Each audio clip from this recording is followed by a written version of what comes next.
मुसलमानों के फर्जी ओबीसी सर्टिफिकेट बनाए जा रहे हैं।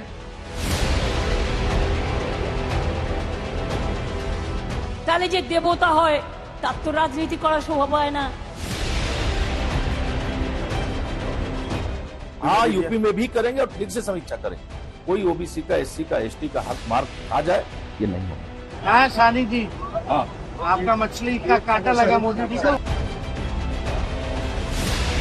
मोदी जी को तो कांटा नहीं लगा, लेकिन तेजस्वी को जरूर कांटा लग गया।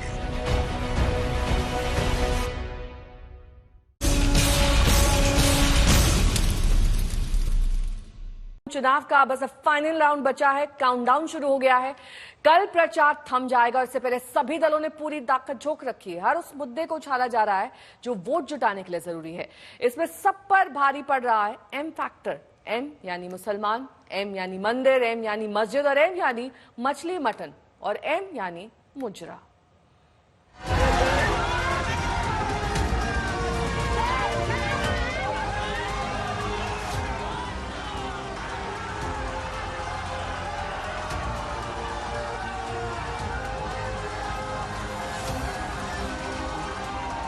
अब फाइनल टक्कर है। हर पार्टी पूरी ताकत झोंक रही है। हर नेता पूरा दम लगा रहा है। दावे हैं, वादे हैं, हुंकार है, आखिर जीत की जो दरकार है। फाइनल टक्कर में अटकती भटकती प्रचार की सुई अब एम फैक्टर पर जा टिकी है। मुसलमानों के फर्जी ओबीसी सर्टिफिकेट बनाए जा रहे हैं। ओबीसी समाज का हक छीनकर मुसलमानों को दिया जा रहा है। वार है तो पलटवार भी है। উনি তো সব দেবতার রাজা। তা আমি বলি হতেই পারে ভাই। কেউ বলেছে জগন্নাথ দেব ওনার ভক্ত ছিলেন। তাই বললাম খুব ভালো কথা। সবাই দেবদেবতারা যদি ওনার ভক্ত হয় তাহলে যে দেবতা হয় তার তো রাজনীতি করার স্বভাব হয় না। बिहार में एम फैक्टर मुस्लिम टोपी की एंट्री हुई। ये लोग लुटेरे हैं, ये लूट लेंगे बिहार। और कल तो आप लोगों ने देखा मोहम्मद लालू प्रसाद यादव जी खानका पहुंचे हुए हैं। यही है, ये लोग का यही चरित्र है। हाँ सानी जी, आपका मछली का कांटा लगा मोदी जी को। सब कुछ एम फैक्टर में मछली मटन पर बहस हुई और बदकही भी हुई। मोदी जी को तो कांटा नहीं लगा, लेकिन तेजस्वी को जरूर कांटा लग गया। 34 वर्ष का नौजवान जो है व्हील चेयर पे चढ़े, ये दुर्भाग्य है हम लोगों के लिए।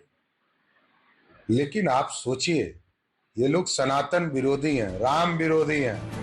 अब तक ओबीसी आरक्षण पर आर पार था। अब ओबीसी में मुसलमानों की एंट्री पर तकरार है। हाँ, यूपी में भी करेंगे और ठीक से समीक्षा करेंगे।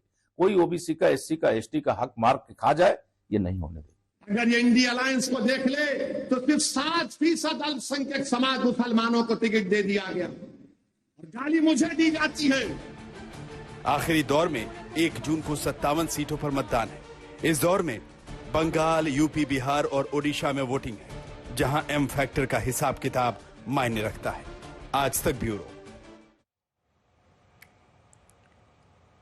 तो बंगाल में फाइनल राउंड में 9 सीटों का सवाल है। पीएम मोदी और ममता बनर्जी पूरा जोर लगा रहे हैं। आज बंगाल की आखिरी रैली में पीएम ने मुस्लिम आरक्षण और घुसपैठियों का पर ममता बनर्जी को घेरा। बंगाल की आखिरी रैली में पीएम का ममता पर प्रहार। कल भी एक रैली और रोड शो हुआ था। मुस्लिम आरक्षण और घुसपैठियों पर टीएमसी पर यह हमला किया गया।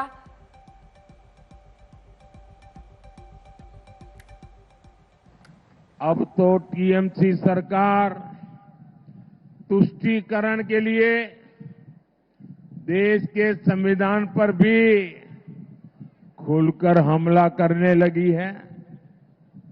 हमारे संविधान ने दलितों, पिछड़ों को आरक्षण दिया है, लेकिन बंगाल में उस आरक्षण की खुली लूट हो रही है। मुसलमानों के फर्जी ओबीसी सर्टिफिकेट बनाए जा रहे हैं। ओबीसी समाज का हक छीनकर मुसलमानों को दिया जा रहा है। वहीं प्रधानमंत्री ने साधु संतों को परेशान करने, उन पर हमला करवाने का भी ममता सरकार पर आरोप लगाया। ये बंगाल के मठों को साधु संतों तक को नहीं छोड़ रही। टीएमसी, इस्कॉन, रामकृष्ण मठ और भारत सेवाश्रम संघ जैसी संस्थाओं को गाली दे रही है। इसके गुंडे मठ पर हमला कर रहे हैं। राम मंदिर 500 साल बाद अयोध्या में प्रभु राम का मंदिर बना। टीएमसी के लोग राम मंदिर को अपवित्र बताते हैं। वहीं आखिरी दौर के प्रचार के लिए ममता बनर्जी भी पूरा जोर लगा रही हैं। ममता लगातार पलटवार कर रही हैं। उन्होंने भगवान वाले बयान पर काफी कुछ कह डाला। উনি তো সব দেবতার রাজা, তা আমি বলি হতেই পারে ভাই। কেউ বলেছে জগন্নাথ দেব ওনার ভক্ত ছিলেন, তাই বললাম খুব ভালো কথা। সবাই দেবদেবতারা যদি ওনার ভক্ত হয়, তাহলে যে দেবতা হয় তার তো রাজনীতি করার শোভা পায় না, তার তো অতিহিংসা ছড়ানোর শোভা পায় না, দাঙ্গা করার শোভা পায় না। তার জন্য একটা মন্দির করে দিচ্ছি, আপনি বসুন, আপনাকে নকুল দানা দেবো, বাতাসা দেবো, তুলসী পাতা দেবো, বেল পাতা দেবো, ফুল দেবো, খেতে দেবো, ভোগ বানিয়ে দেবো, ধোকলা চাইলে তাও দেবো। और ममता बनर्जी यही नहीं रुकी, उन्होंने बहस की चुनौती भी प्रधानमंत्री नरेंद्र मोदी को दे डाली। চ্যালেঞ্জ হবে। আমি তো বারবার বলেছি, আপনি কি করে ইন্টারভিউ দিচ্ছেন এখন? নিজে কোশ্চেন লিখে দেয়, নিজে উত্তর লিখে দেয়, আর ছবিটা পাশে বসিয়ে দেয়। এটা চলছে আজকে। সেই জন্য বলেছিলাম পাবলিকলি হোক। বলুন কোথায় করবেন? গুজরাটে করবেন? যাচ্ছি গুজরাটে, আমি যেতে রাজি আছি। প্রেস কোশ্চেন করবে, ফ্রিলি কোশ্চেন করবে, আমাকেও করবে, ওনাকেও করবে। আমি দেখব জ্ঞান ভান্ডারে কত জ্ঞান আছে, আর কতটা দেশকে চেনেন, আর কতটা দেশকে ভালোবাসেন। বলছে আমি খানে খায়েগা भी नहीं खाने दूंगा ना, কি সব আগে বলেছিল। আর এখন জিজ্ঞেস করুন, সব खा लिया, देश भी बेच दिया। बोले खाते खाते इतना खाया कि अब देश को भी बेच दिया, कॉन्स्टिट्यूशन को भी बेच दिया, इंसान को भी बेच दिया, सबको बेच दिया है। इसी के लिए हम लोग की क्या चाहते हैं? আমরা কি চাই? মোদি যাক, শান্তি থাক, মোদি যাক, দেশ থাক, মোদি যাক, সংবিধান থাক, মোদি যাক, ছাত্র যৌবন এগিয়ে যাক। अनुपम मिश्र मेरे सहयोगी इस वक्त जुड़ गए हैं तमाम जानकारी के साथ। अनुपम, देखिए अब पश्चिम बंगाल की राजनीति बेहद दिलचस्प मोड़ पर है, क्योंकि यहाँ पर प्रधानमंत्री ये चाहते हैं कि पिछली बार से भी ज्यादा जनाधार मिले, और ऐसे में ही वो कोई मुद्दा भी नहीं छोड़ रहे हमला करने के लिए। जी नेहा, बिल्कुल। और एक आंकड़ा आपको दे दूं, अब तक प्रधानमंत्री मोदी की आखिरी रैली आज थी मथुरापुर में, और इस चुनाव में जब से उन्होंने रैली शुरू की है, सिर्फ और सिर्फ पश्चिम बंगाल में अब तक ये उनकी 22वीं रैली थी। एक रोड शो और 21 रैलियां। तो आप समझ सकती हैं कि बीजेपी ने कितना दारोमदार प्रधानमंत्री पर दिया हुआ है पश्चिम बंगाल में ज्यादा से ज्यादा सीटें लाने के लिए। कुल 22 रैलियां प्रधानमंत्री नरेंद्र मोदी ने पश्चिम बंगाल में की है इस चुनाव के दौरान, और आखिरी जो चरण है, सबसे ज्यादा रैलियां इन चरणों में उन्होंने की है। एक एक दिन में 3-3, 4-4 रैलियां भी प्रधानमंत्री ने पश्चिम बंगाल में की है। और साफ तौर पर अभी जो आखिरी चरण हो रहे हैं, यहाँ पर धीरे धीरे इस तरफ आते आते, यानी दक्षिण बंगाल तक आते आते टीएमसी का दबदबा बढ़ता जा रहा है इन सीटों पर। पिछले कई सालों में इन सीटों पर टीएमसी का दबदबा रहा है। उत्तर बंगाल में बीजेपी का दबदबा था, लेकिन दक्षिण बंगाल में टीएमसी का दबदबा था। तो इस दबदबे को, इस वर्चस्व को तोड़ने के लिए जो सबसे बड़ा हथियार बीजेपी के पास है वो प्रधानमंत्री हैं, और प्रधानमंत्री वही कर रहे हैं। लगातार आक्रमण कर रहे हैं, हमले कर रहे हैं, और पूरी की पूरी कोशिश है कि ज्यादा से ज्यादा सीटें बीजेपी को। लगातार आक्रमण का दौर बिहार में भी जारी है। यहाँ पर भी चुनाव में एम फैक्टर का जोर है। राहुल गांधी, तेजस्वी यादव और मीसा भारती के नए वीडियो पर बिहार की राजनीति तपने लगी है। नए वीडियो में मटन, मछली से लेकर फाइनल सियासी रण पर तीनों नेताओं ने हल्के अंदाज में गंभीर चोट की। निशाने पर बीजेपी आई और पीएम भी आ गए। हाँ सानी जी, आपका मछली का कांटा लगा मोदी जी को। सब कुछ कंट्रोल करना चाहता है ना।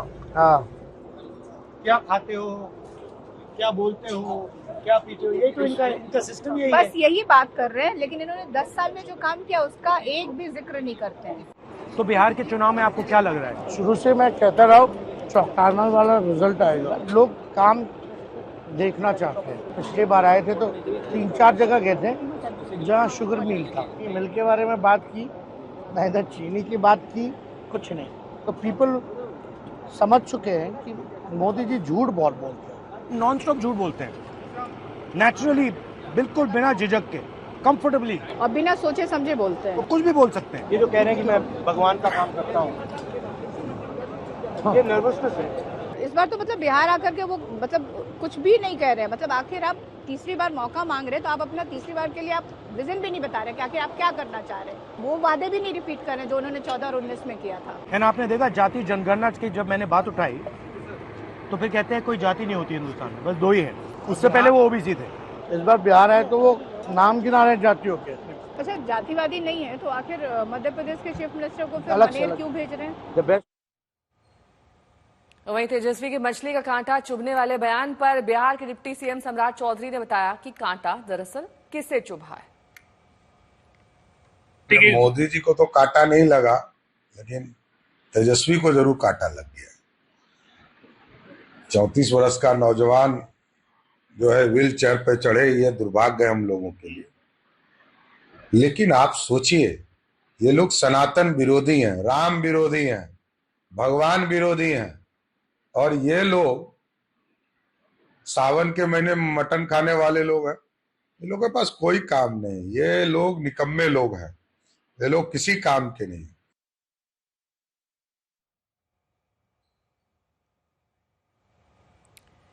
रोहित सिंह मेरे सहयोगी जुड़ गए हैं तमाम जानकारी के साथ। रोहित, एम फैक्टर में अगर पश्चिम बंगाल में मुस्लिमों की चर्चा हो रही है तो यहां पर मटन मछली पर मामला टिक गया है।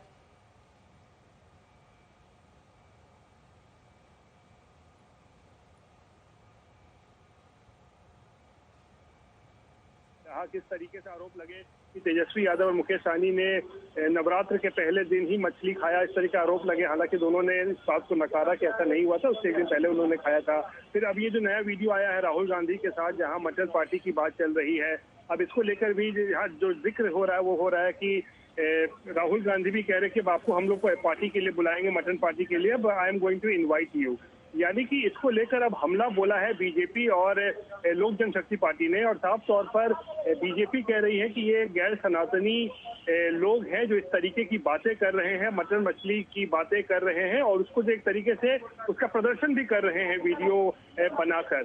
और इसीलिए सम्राट चौधरी के साथ साथ चिराग पासवान ने भी जो है इन पर हमला बोला है और कहा है कि दरअसल 4 जून के बाद।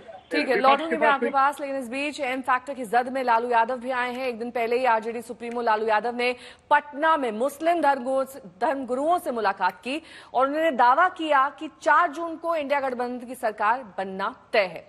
आज बीजेपी ने मुलाकात पर नया नामकरण कर डाला। को पता लग जाएगा रिजल्ट के बाद पता चला। हाँ, रिजल्ट के बाद पता लग जाएगा। मोदी जी के 10 साल के कार्यकाल को कैसे देखते हैं? जी सर, मोदी गए, अब मोदी गए। हाँ।